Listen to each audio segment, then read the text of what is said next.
Hi, I'm Tim Roble and welcome to today's episode. TuBliss, tricks, tips, tires, traction, and terrain. So let's get started. I have right out about 43 to 4,500 miles on NewTek's Gen 2 TuBliss system. I do this through two different motorcycles. My first motorcycle is my KTM 300 XCW that I use primarily just for extreme terrain events. Such as Last Dog Standing, King of the Motos, the Geico Enduro Cross Series, and I even use that motorcycle for trials events. I ride the sportsman class in it. So my second motorcycle is primarily my training dual sport guide motorcycle, and it's the one that I've probably logged the most miles on. I got probably about 4,000 miles on this setup on that motorcycle. Both motorcycles are set up with a 90-100 Motos HT front tire and their mountain hybrid rear, trying to get a feel for what those tires do in all kinds of different terrains. We'll talk a little bit more about tire selection in that segment. So what I did with my 450 is I had zero problems. I went through 3 tire changes and I really run a tire ragged down to nothing and then put a new one on. So I've done 3 tire changes with this system and had 0 issues.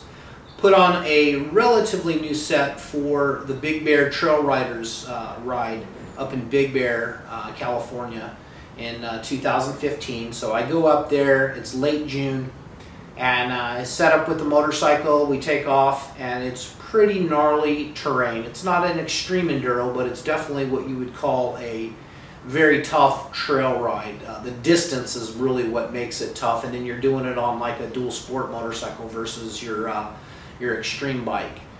What happened with me is about 120 miles into it, coming into checkpoint 5, and I realized that I had a front flat tire. Now I've tested tire selection and everything with 0 PSI with this TuBliss system. Basically what this system does is it has an inner bladder in here and it expands and it creates your rim to be basically a double bead lock. If you're coming from off-road cars, you know a bead lock actually locks the tire to the wheel. What this does is kind of the same concept, and they actually do have other liners. This pushes the bead of the tire out and locks it on the tire. Utilizes a high pressure inner tube.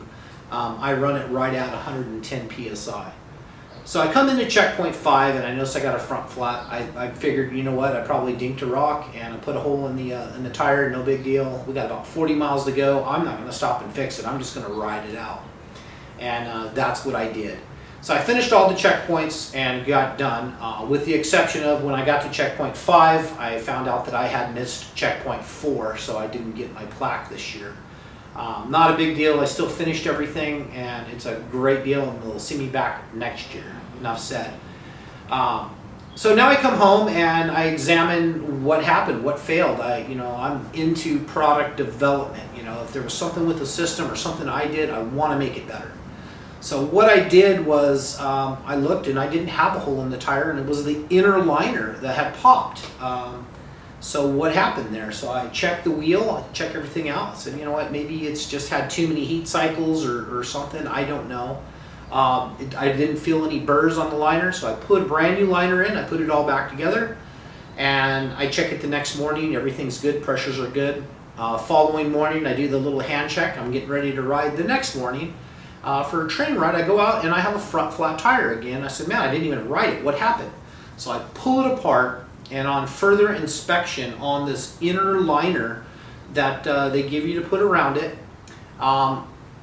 one of my last tire changes, I must have taken the in flap and it kind of dog-eared it back, and I didn't notice. So that sharp knife edge kind of sat on the tire, and in a little bit of time and heat cycles out here in California, it was about 105, 110 degree day. Somewhere in there, it must have sliced through that inner portion of the tube and popped it.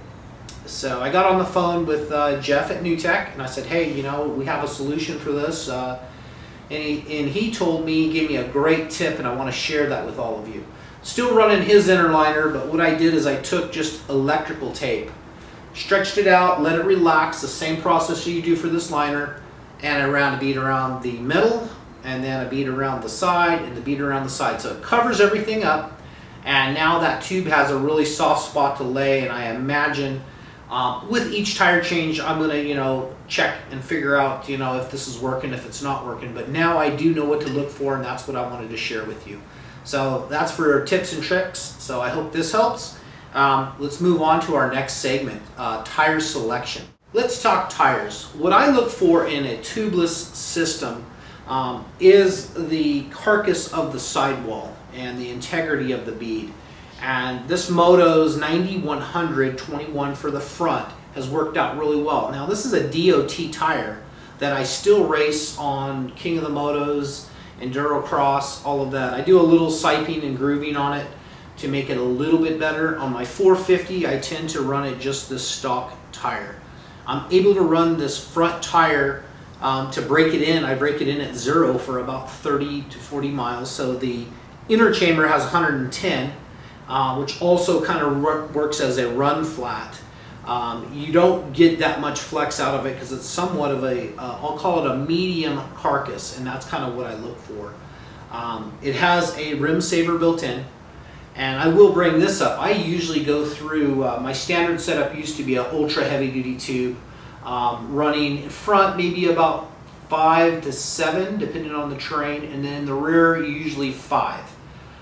What I started noticing with the ultra heavy duties is I was filming me splattering into a log and then coming down and landing, and I noticed that I started getting little rocks and stuff inside the bead, and I didn't understand what was actually going on there because I thought the tire would hit. What actually happens was when the tire was hitting is this inner bead would collapse, not enough pressure holding everything on. Inner bead would collapse and go to the center of the wheel, and it'd pick up dirt and whatever else was available. I had great luck with that. Just this tubeless system is a lot better. You're going to get better traction, better control out of that. I have another example of a tire. Here's Golden's, this is their rear, and it's their sticky. Now this has a relatively medium carcass on the sidewall, but in the center, this is really easy, really pliable, like maybe real thin, maybe 1 ply, a couple millimeters thick. That's going to allow this to flex a little bit more than a standard carcass all the way through. With this one, I'm going to say I would probably start off around 5 to 6 psi and see what it did. I imagine this is going to have very little break-in time. Something to look for. One of the things that came up to me the other day was down at Chaparral. A guy was asking me about ultra heavy duty tubes, or what's the best setup. He just bought a 500 EXC, and I talked to him a little bit. Said, man, I had great luck with ultra heavy duty tubes. If you're going to be riding on the street, a lot, ultras are good. I put a lot of talcum powder or baby powder in there to allow things to move.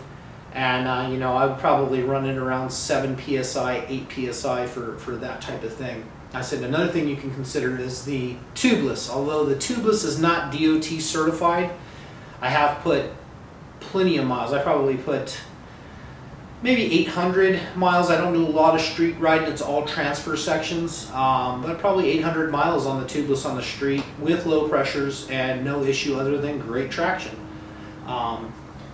This inner liner also works as kind of like a run flat in the center here. It keeps the wheel protected, and I will mention that with tire selection, running the exact same tires, I used to go through a set of wheels, rims, the outer part, usually once a year. You got 7 psi in the front, and you're hauling down a sand wash at 50, 60, 70 miles an hour, and you hit a hidden rock, and it just flattens out and squares the wheel because that tube at 7 psi, once again, does not have enough integrity to keep the tire on the bead where this locks it on.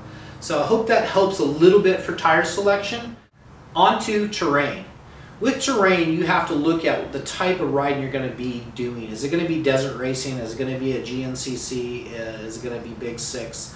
Obviously, the Moto's tire selection, if you're going to be the desert guy out there doing that stuff, the Motos would not be the proper selection for that. For myself, and with the tubeless system, I don't ever plan on going back to a tube. I would look real hard right now at the new Dunlop AT81. That tire, I like the knobbies on how it's set up, and it allows that tire to flex in the right areas. And it's got those big knobs on it, so when you're doing an extreme downhill, that it's got enough knob to actually grab real estate and slow you down. And that's probably one of the biggest downfalls of the Moto's Mountain Hybrid. Even at a couple PSI, some of the downhills can be quite eye-opening. So make your tire selection match the terrain you're going to be doing. So hopefully that helps. If you enjoyed this video, please hit like and subscribe. Always can use a little help out there. Thank you for watching. I'm Tim Roble, and I'll catch you here next time.